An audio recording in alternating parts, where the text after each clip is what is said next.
Today we have Brad Magg with us. Hi, Brad. Hey, how's everyone doing today? Fabulous. And you're doing well as well? I'm wonderful. Yeah, it's not snowing or raining, and it's a sunny day outside, so I'll take it. Perfect.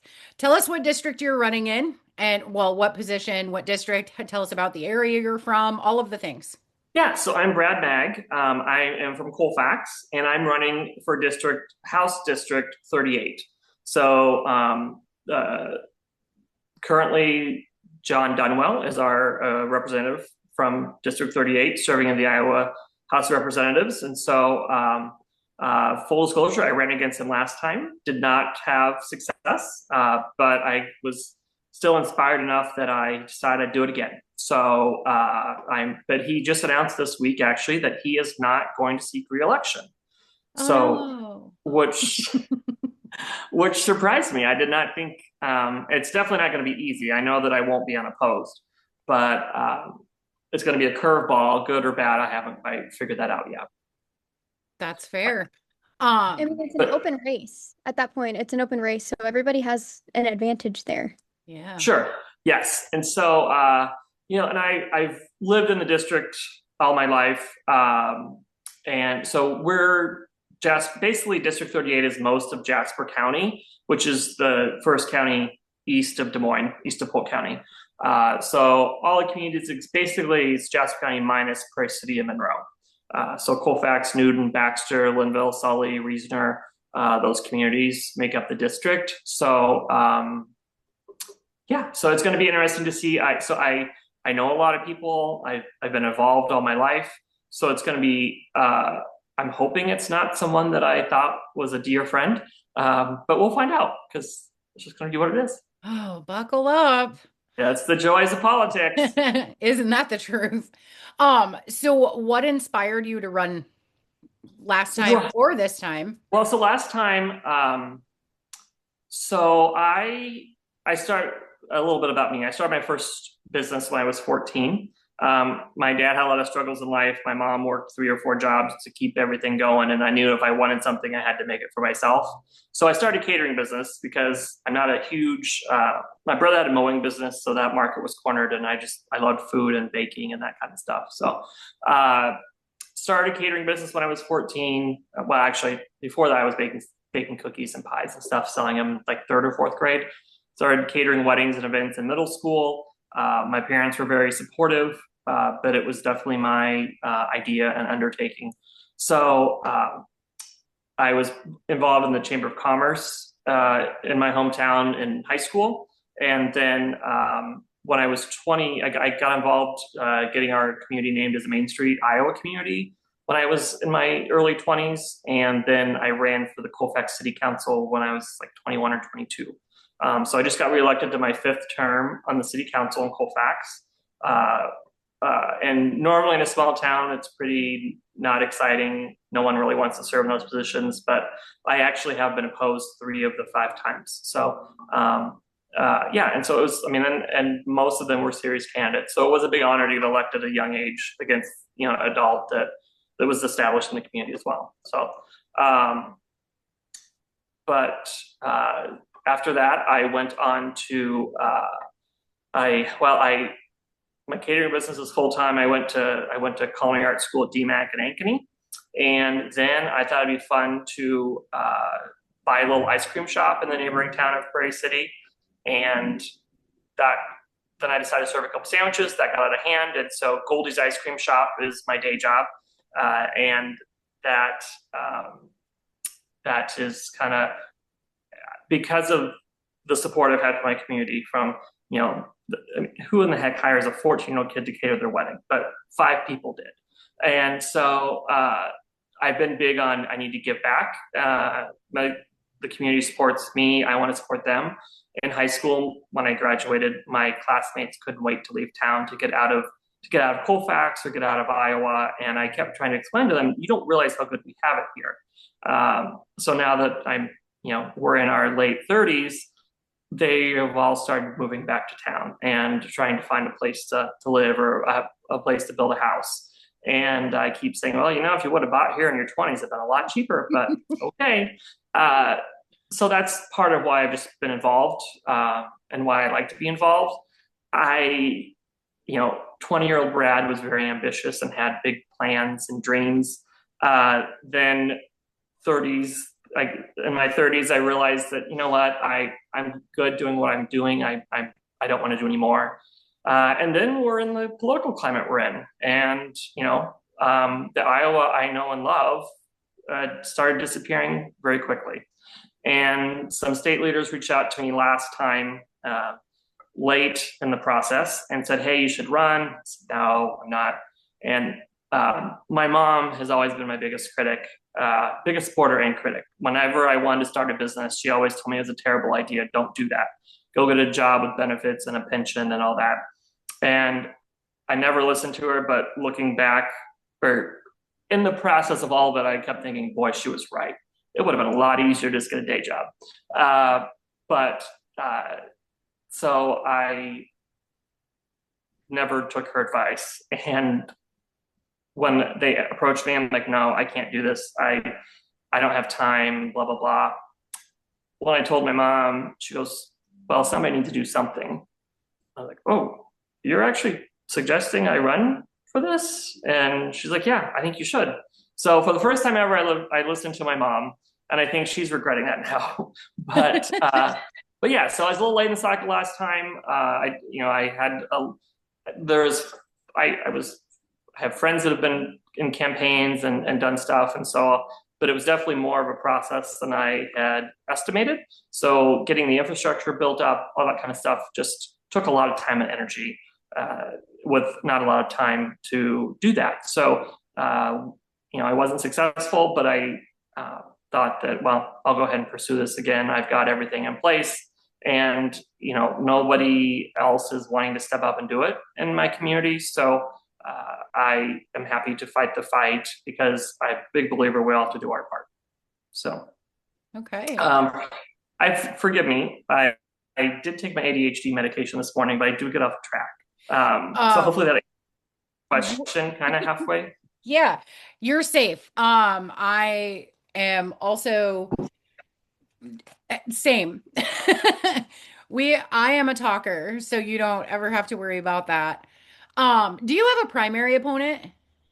Not yet. I Okay. don't expect to. Like I said, no one was even willing to run last time, and there's been three other candidates that ran, or I was the third candidate that, as a third Democrat to run, that had not been successful. So we've kind of went through most of the candidates. Unfortunately, like last election cycle, we had two open seats on the board of supervisors and whatnot, and I was the only Democrat from Jasper County on the ballot. Anyway, there's more spots than there are people, so I don't expect to have a opponent. But if I do, I would prefer to just work with them, and let's find how we can both help the community, whether that's me doing a different role or, yeah. So no, I don't expect to have a primary opponent, but we'll see what comes. All right. Let's see. What do you think makes you different from other Democratic candidates? Hmm. Well, I'm different enough in real life that I try to find more commonalities than differences. Sure. I think that's a little more of a glass half full versus half empty approach. But one of my biggest reasons for running and staying motivated and passionate about this is what happened to bipartisanship, what happened to working together, meeting in the middle, finding some common ground, and being, just being a moderate. And so I might be sorely mistaken when I get to the Capitol, but I think that it's worth the fight. And so, we have a lot of great people in the Democratic Party, and they're all doing great things, and they all come from very different areas. The candidates in Des Moines have much different backgrounds than I have, even though we're 20 minutes apart. So, we're all great, but like I said, my biggest thing I think is bipartisanship and trying to bring back some working together. And our chair of the board of supervisors in Jasper County is a Republican, a very strong Republican. In fact, he led the charge on getting Jasper County declared a gun sanctuary. Um, I don't believe in that. I don't support that. But we actually get along really well. We focus on issues that we agree on, that we can work together on. For instance, we share a mutual hatred of Dollar General and what they do to rural Iowa and the food deserts they create. And so, because of that relationship, like we text on a regular basis and have a conversation that most people won't even give him time of day. And while I understand why they are that way, it's not getting accomplished. So we, got to find ways to work together versus just fighting the entire time. Sure. Do you have a favorite political podcast or a TikToker or an influencer, or do you have anything you follow closely? We're stacking our bank of things to listen to. Sure. So I will tell you, I've these last ever since Donald Trump was president, I've just kind of had to keep myself motivated and keep moving forward and working forward. I had to cut out some of the chaos. So I focused on only state news, and in my younger years, I focused on Colfax in my hometown because I could make a difference there, and my voice was heard. And now, 16 years later, we're seeing the benefits of that. And so, I've tried to stay out of national news as all, for social purposes, I guess, Yeah. and mental health purposes. But anything NPR Mhm. is really my go-to. I work a lot. I don't get a lot of time to watch TV. So when on the road, it's normally NPR, and that's probably that's probably my best go-to at the moment. That, and I like reading some autobiographies. I'm currently reading a book about Andrew Carnegie. So it was just interesting to learn because I do believe history repeats itself, and so the more we know about what happened in the past, maybe we can prevent that from happening again in the future. Awesome. All right. Yeah, I know with our kind of organization, we struggle a lot between sticking to Iowa specific things and national things. And it's hard, right? Because Yeah, with all the things that are going on nationally, how do you not talk about them? right. So we kind of decided that when we feel moved to speak about something that is happening in the world that isn't necessarily Iowa news, we'll do that. Oh, But when it and comes yeah. to like politics itself and talking to candidates and, going out and doing the things, we're very Iowa specific. We don't, the national politics. And that doesn't mean I'm ever going to stop fighting the fight, but it's just Right. you know there's a lot of people at the national level that are raising heck, and not as many people at the local level raising as much heck as they need to. So I just that's for where I feel like it'd be the most useful and dedicate my time. Yeah. Perfect. Okay.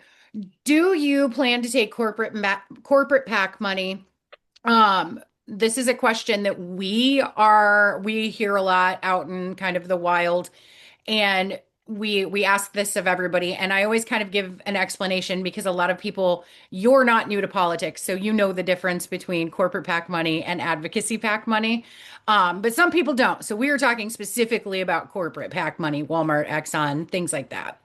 Okay. Well, so one of the things I did not realize when I ran was the amount of questionnaires and surveys you get from all the different PACs. Mhm. And boy, that was overwhelming to start because it's not like they're all the same. They're just enough different where you've got to really, work on all of them. So I didn't realize that's how that worked. And so I did receive some like nonprofit advocacy PAC money last time. Uh, and I'm a no BS kind of person, which doesn't always do me a lot of good. My friends get embarrassed by me sometimes because I just whatever I think in my mind comes out. And so if I don't agree with you, I'm going to tell you, whether it's at a dinner party or at the Capitol. And so I don't play the game of yes, of saying things that I don't mean or don't believe. Yeah. So I will say if a corporate PAC offered me money, I would take it. The odds of that happening are so slim that I'm willing to say that. But that being said, I've in the 16 years I've been in the city council, I've had friendships with business leaders that were very close and dear friends, and then they did things in the community to hurt the community or that were not in the best interest. And I don't talk to them anymore. I made it very clear my frustrations. We try to work through those frustrations. They refuse to acknowledge any wrongdoing, and I vocally made it aware that I was not supportive, and I will do everything to right their wrongs. So yeah, just because someone gives you money, I'm not gonna vote in their way or another. I am smart enough to understand you have to play the game a little bit, even unfortunately in state politics, and you have to compromise. So there's going to be a little bit of that I may not love, but I also I own a few businesses. I don't want to be a career politician. I do not want to run for more than the Iowa House, and so I'm not trying to make a living at this. So I don't care if I get reelected for doing the right thing or not. And that's going to be the thing. So, long story short, the odds of getting corporate PAC money probably aren't great. But if they do, I'll take it. But I'm not beholden to anybody, and I don't care. Gotcha. All right, Layla, you're next up. Okay. So if we look at the legislature in terms of policy, what would you major in? Like if you compare it to college, what would you major in, and then what would you minor in? I would probably major in business or economic development. I've learned that my passion in life is rural economic development. That's how I became to own a restaurant at the age of 20. And in my mid 30s, I now also own a pharmacy. So my culinary arts degree from DMAC is not much help to me in the pharmacy business, but it was something that was really important to our community. And so I buckled up. I learned I learned the industry, and now we're trying to make a go of it. So yeah, I would say, yeah, economic development business for a major, and then education for a minor. I know that's a lame minor, but I went to a small school, Colfax Mingo. I felt what I thought was an amazing education. It really suited me well for real life. And I'm sad that my niece and nephew are not getting the same level of education. And so that's one of my, it sounds cliche, but education is public education is too important to sacrifice. Yeah. What are some ways that you're active in your community? Yeah, so I think, like I said earlier in the podcast, I was involved in the Chamber of Commerce when I was in high school. I've since have gone on. I'll try to keep it short. I do a lot of nonprofit volunteer work. I am single. I'm not married. I don't have children. I don't intend to get married or have children. I have a niece and nephew I love very much, and an amazing brother and sister-in-law and mom. But so I've served on things like I was on the United Way of Jasper County board for 12 or 16 years. I helped found I founded the Main Street Iowa program in Colfax that we're now, I think, on 20 years, 15 years. I don't know, I lose track, time flies. I'm on the Judicial Nomination Commission for Jasper County, where we basically appoint the magistrates. I've been on numerous commissions, committees, and anything from county fair board to wine fest and music things in Des Moines. So, I just realized when I talked about the pharmacy a second ago. Probably your listeners don't even know what I'm talking about. So in Colfax, about 4 years ago, our only pharmacy closed. And a group of us tried to find somebody else to come in and take the place of that. And we realized very quickly that was not going to happen. About a year prior to that, our only medical clinic closed. And also around that time was we were chosen by Fairway to be the pilot location for their small town concept, to test the small town concept of a Fairway. And we didn't screw that up. They've done them in multiple other communities across the state now. And also at the same time, our school district passed about a $14 million bond issue for only athletic complexes at our high school, which everyone has opinions on that, but the bond passed with over 7% success rate. It was the highest passing bond issue in our district's history. So we have all these amazing things. We had all these amazing things going in our community, from, the highest level of school support to, leading the industry, leading the state in grocery, stores and this. And so if we lost the pharmacy, we weren't going to get one back. So three of us went together. We said, we can figure this out. We knew that we weren't going to make any money. We knew we were in overhead and it was going to be a lot of work. We thought we could break even, and we decided we would just power through. Well, we were sorely mistaken on every level. It's been a giant battle. At the time, didn't fully comprehend that almost 40% of prescriptions that a pharmacy fills, they get paid less than it costs to buy the drug. But also, and I also thought that when we were doing this, we would be helping the low income, those that couldn't afford to drive out of town, or those that didn't have a car, couldn't afford gas, kind of thing. And in practice, we learned that it's actually the elderly, the people that maybe shouldn't quite be living at home still, but they're able to because they can drive a couple blocks on the street to get to the pharmacy, then get to Fairway, and they can stay at home. Where they lose that, then they have no choice but to go to assisted living and move out of the community. And so, well, it's a long answer. It's amazing how well I've been able to connect with people in the community through the pharmacy, from picking up food for people to looking for dead animals in their backyard while delivering prescriptions, to changing car batteries. That's the best part about Iowa, is that we all just help each other and we work together.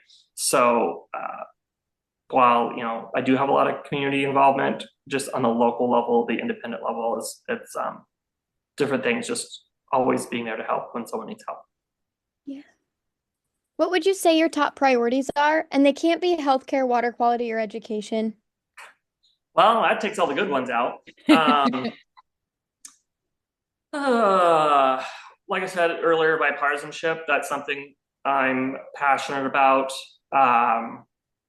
Rural healthcare, I think, is, I've learned the intricacies. I began to understand the intricacies and how important that is. Health, you said no. Education. No healthcare, no water quality, and no education. Oof, that's a good question. Oh boy. I had an answer on the tip of my tongue, but it's mistaken me. Yeah, I think bipartisanship is really the biggest thing. Of we got to work together. We've got to get rid of the chaos and get back to being productive. And I think that's crucial. Okay. Do you support the private school voucher program? I do not. I don't. I think that public dollars belong in public education. I also am realistic to know that it's here, and getting it to go away at this point is probably not going to happen. So we need to figure out how to work together to find common ground. And I think, Governor candidate Rob Sand talks about public oversight. And they need to be held accountable for the state dollars they're getting, and they need to be required to take everybody. And so I think that is the first step we can take in trying to right that wrong. If you could pass legislation on a petty grievance, what would it be and why? And I can give you an example. Like, I support public transportation because it's accessible, it's affordable, Yeah. um, all of the right things. But I also support it so we can reduce traffic so I don't have to drive through it. I appreciate that. I'm gonna go with I miss the days of homemade cinnamon rolls with school lunch. Um, and so I think I would require passing legislation to require school districts to serve homemade cinnamon rolls and other like homemade food of some of our generation to the next generation. That's a good one. That That's is a good one. and a unique one. Also, Mom, could we require that of our workplaces also? I know, right? Asking for a friend. Well, those of you that work in places with like cafeterias, of course, I guess I work in a restaurant, so I can't really complain too much, but you get sick of the same thing every day. And we don't serve homemade cinnamon rolls. I've always wanted to, but we've never been able to tackle that project. So All right, Layla, what were you gonna say? we're at 12 and that's you. That's where we switch. Okay. I have it highlighted so you can see it easier. You skipped number 8, dude. I did? You Oh did. my gosh, I did. No. I Okay. know. One Circle more. back. We'll circle back. This one is a bit controversial, actually. Um, so if you need some time to think, just let us know. But cats or dogs and why? oh, well, full disclosure, I'm allergic to cats. So that automatically makes me a dog person. But I would say outside of that, that biased aside, I'm going to go dogs. Also, because I'm a helper, I believe in being a helper and working together. And there's, seeing eye dogs, there's therapy dogs, that cats aren't pulling their weight. And I think that they need to step it up a notch and be part of the community, be part of the solution. And dogs just do a better job of that. That is a That's fair assessment. yeah. Yeah. We've And had, also, he's like a son of a gun, and my eyes start watering. So there's that too.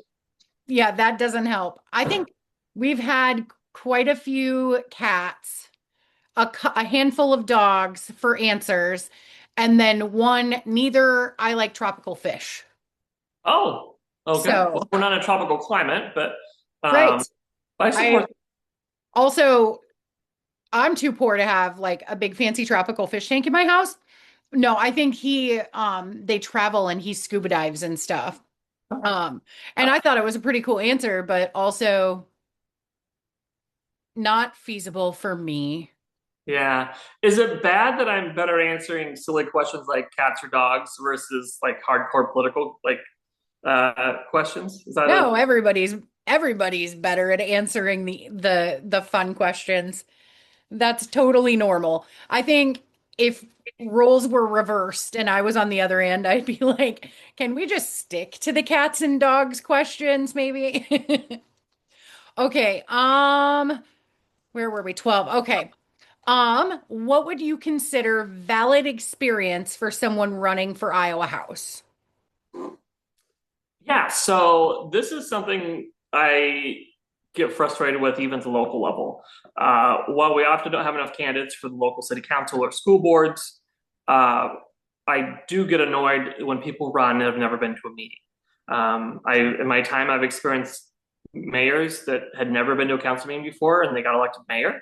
Council members that never been, you need to understand what you're getting into, at least know when the meetings are for crying out loud, so make sure you can be there. But I would say the legislature, you need to have been to the Capitol at least 6 times. You shouldn't be afraid of figuring out where to park. Because last year I did a lot of community advocacy lobbying work for the pharmacy benefit manager reform legislation. And in fact, our little town at 2,200 had over 20 people show up at the Capitol to rally and fight on our behalf. And those people were so scared. Where do I park at? What do I do? What do I, we organized carpool and shuttling because they were just, and which door do I go in? Where do I find myself? And so I think just knowing where the bathroom is, where the elevators are, which door to go in. That's the biggest hurdle. And so yeah, half a dozen times visiting the Capitol, but then also you need to sit through session for half a day, see what just you have to understand what they're doing fully because people will help you in that regard, but you need to just be aware. So I think it people should not be intimidated to run for office because it seems overwhelming or scary, but you at least need to do a little bit of due diligence and so that you kind of understand what you're getting into. And keep in mind that session is January through April, May, which means you cannot vacation more than a couple days during the harshest part of Iowa winter. So keep that in mind. Good answers. Um, let's see. What keeps you going with campaigning and choosing to run again? What kind of keeps that fire lit? I think it's also one of my worst qualities is I'm an internal optimist. I just think I won't give up. I refuse to give up. I think that we are better and we can do better, and deep down, both sides agree with that. Uh, and it's just uh, it always seems like I'm a big believer in karma, and when you're knocked down the most, you start to see a reward of like at your weakest moment of I don't want to do this anymore. Then that's always when something you worked really hard on previously kind of comes to fruition, and someone comes up and says, thanks you for something you've done, or you see the accomplishment and like come full circle, and that's then it's like, well, gosh, if I hadn't done that, then we wouldn't be here, and so just keep on going. It's good. And like I said, and so I'm not married. I don't have children, and I joke about my community is my child, and so I spend my evenings and weekends helping with that and supporting. And when it comes time to roll up the shirt sleeve and do stuff, I put my money where my mouth is, and that's my children's college savings account that I figure I'm spending, and that's kind of what I joke about. But yeah. Okay. Let's see. I keep losing my spot. We have a list because we would never remember these questions if we didn't have it written down somewhere. Um, 14. what do you consider your kind of hottest take, your most controversial take? Hmm. Yeah. Oh,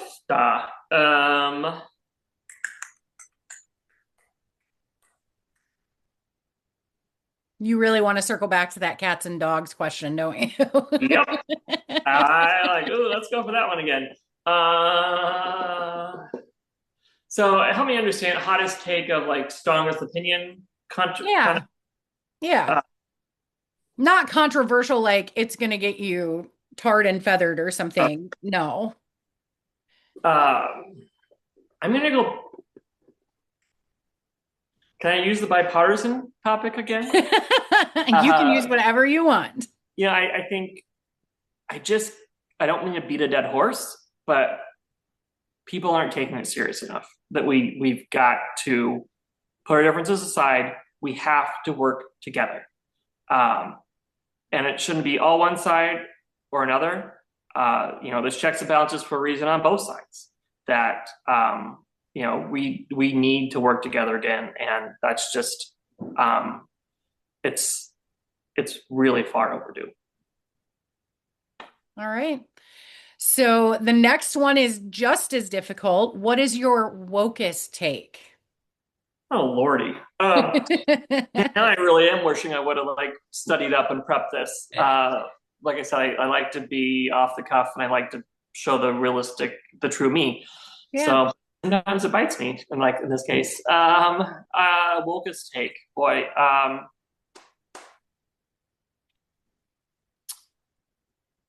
You know, I I'm going to go with local control. Um, and all my years on the city council, you know, I own my home in Colfax, and I own businesses in my community. And never in the 16 years on the city council have I said that I want to pay more property taxes. How can we raise the property tax rate? No, it's always been what can we do to reduce spending? What can we do? How can we manage this money better? Because it truly affects all of us. We all want better roads. We all want, more police coverage and city services, but we don't want to pay for it. So, and that it just infuriates me that the state legislature has started trying to, and I understand what their intention is. They want to cut taxes without having to pay the sacrifices themselves. So they can tell you, hey, I cut your taxes. And yeah, you'd be mad at your local council because there's fireworks going off 24/7 in July and January.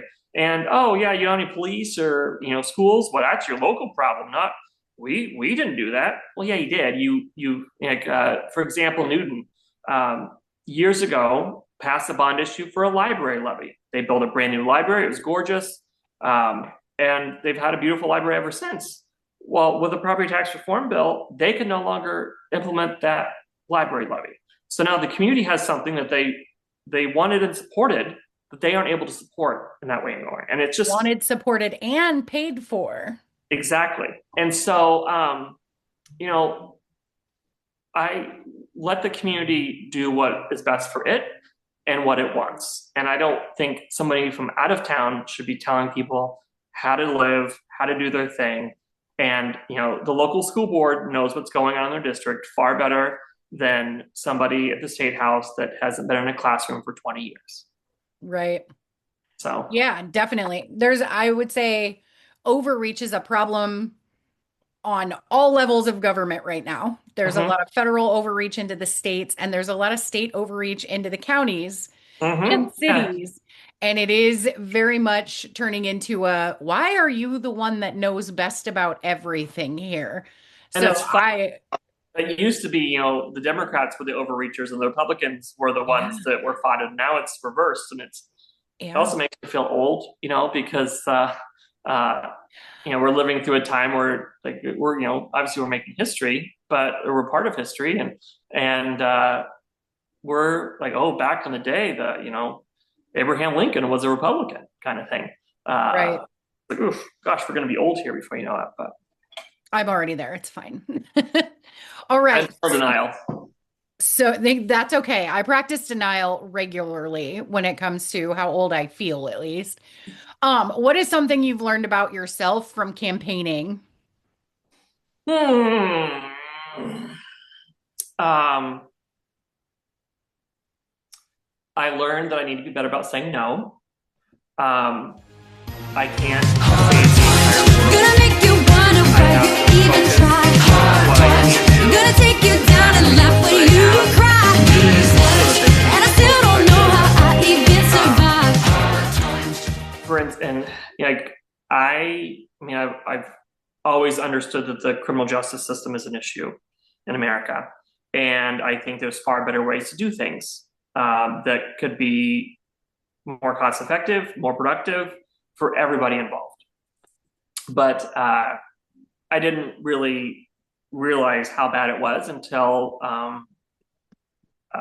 supporters and advocates started reaching out to me about overcrowding in the prison system and the things that are happening there. And it's like, whoa, um, that is terrible. Uh, and I really want to get involved and help. But at the same point, uh, I'm not going to be or as effective as I need to be if I dilute myself anymore. So I've learned I've had to be better at saying no, and it's a hard thing to do, but at least I learned it relatively early in my life, I guess. And so yeah, I think that's the just I want to help everybody, but I can't, and so Yeah. I've got to be than that. Yeah, I think that's a pretty valid answer.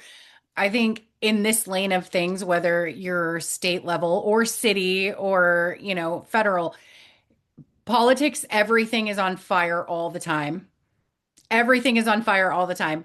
So you're Yeah. needed in 500 bajillion different places. And at some point, you have to choose which ones are, you can be more effective in doing and which ones you're more passionate about, and you have to make choices, and that's really hard.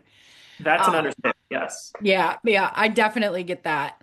Okay, so the next one we call it rapid fire.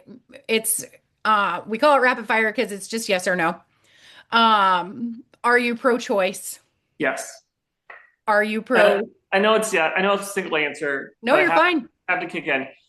My reason, my argument behind that is I have a culinary arts degree. I'm not a doctor. I should not be telling doctors how to do their job, and I shouldn't. I'm not a woman. I've never had a baby, and I shouldn't be telling women what to do with their body and doctors how to do their job. No one comes in and tells me what to fix for supper, and I don't think I should do that in return. And so, do I love abortions? No, but it's also none of my business, Right. and it that is yes. So therefore, I'm pro-choice. Perfect. And then um LGBTQ plus rights, trans rights specifically Oh, after 100. last session. So I am gay, and I've been openly gay since my mid 20s. And which the humorous thing last time, because I really thought I was open last time, John Dunwell, who announced this week that he's not running again, but he works for the family leader. His day job is the family leader, and they're an organization that believes and does conversion therapy, and which is just wrong on every level. And so here we have a gay guy running against a person that believes in conversion therapy. So yes, I am pro LGBTQ, all that stuff. Again, not your body, none of your business. I don't care what you do. Don't hurt anybody else. Let's all just get along and sing kumbaya. Perfect. Okay, two more questions and then you're free. And these are not Uh, super hard ones. well, I'm You actually enjoying already, it, guys. So I know that the listeners are, we don't want to drag this on, but this is fun. I appreciate it. yay. Okay, why should your constituents vote for you? Um, they should vote for me because who I am. I get a lot of crap. Last election, I had so many signs next to Trump signs. And while on some levels it was like, ugh, but other parts, I'm like, no, this is what we need. We need to work together. We need to, because I took the time to get to know these people. And so they believed in me. And then they went to the polls and they saw that I was a Democrat. They didn't know that when they liked me as a person. And so they should vote for me because I am me, not because of what party I'm in. And, and but if you don't want to vote for me, that's fine. I don't care. I want to give voters a choice. I believe that I believe that Iowans care about public education. I believe that they care about, human rights and civil rights and um, you know, being gay, there's people in a small town that you would not want to really talk about that with, or Right. you kind of think that they would be very anti, not supportive. And it's been fun and one of the best experiences of my life when those people that you think are so anti and so rough go out of their way to show their support for you. It's like, well, how's your friend doing? Well, some people take offense to that, but no, they meant really well. They truly did, or and so that means a lot to me, and I think that also shows that even the harshest, most uptight people maybe don't truly feel that way all the time. And so I think vote for me because you want to not vote for me because of my party or and yeah, we need to be real with each other. And I don't care if you don't like me. I have enough friends, but I think we can still work together. So I like that answer. Vote for the person, not for the party. All right. So share your social media handles, your website, all of those things, and then finish up with what is your big ask? What do you need the most from everybody that's watching? yeah, so Brad Magg, Magg. So it's magforiowa.com. That's the Facebook handle.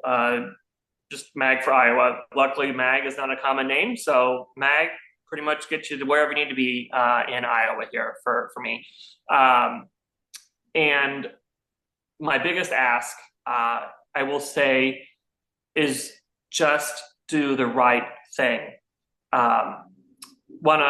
Bill Gannon was a past state representative and at one point gubernatorial candidate, and he passed away last year. But in his obituary, in lieu of flowers, they asked that you vote Democrat and that you just vote for education, vote for these things. And yes, it takes money to get people's attention, unfortunately, way more than I ever would have imagined. But we can figure that out. We got duct tape and shoestrings, and we'll tie it together and make it work. But at the end of the day, money can't buy the right thing. And so, it goes back to vote for the candidate, not the party, but also just, do the right thing. And, whether that's educating your neighbor on, hey, that Magg guy is actually a good guy, or your local candidate, just get a couple friends to be aware and things that it doesn't have to be a long drawn out political conversation. It doesn't have to be a really awkward. It can just be just statements that make people just a little more aware, or sharing a news source that isn't controversial but educational. Some NPR stories or things that aren't gotcha topics. They're just, oh, did you know this? So, and that's the biggest thing is vote for the right people, be informed as much as you can, and when you can't be, just do your best. Great. So Okay. That's all we have. awesome. Thank Well, you so much for coming on. yeah, no, thank you for having me. I appreciate it. Thanks Yeah, for for sure. all the work that you ladies are doing. And it was fun to meet you both. And I look forward to, I hope over the process, we'll get to know each other better and through different events and things coming up. So Yeah. I'm sure we'll see you again very soon. We will definitely keep up with your campaign, see how it goes. Yeah, good awesome. luck. We'll be in the background watching, lurking. Well, and if we can ever work together, if I could be of help in ways that just don't be afraid to reach out. Sounds And good. to listeners too, my cell phone is on the website. Call, text me. I love to chat and just we got to all work together for the common good. So.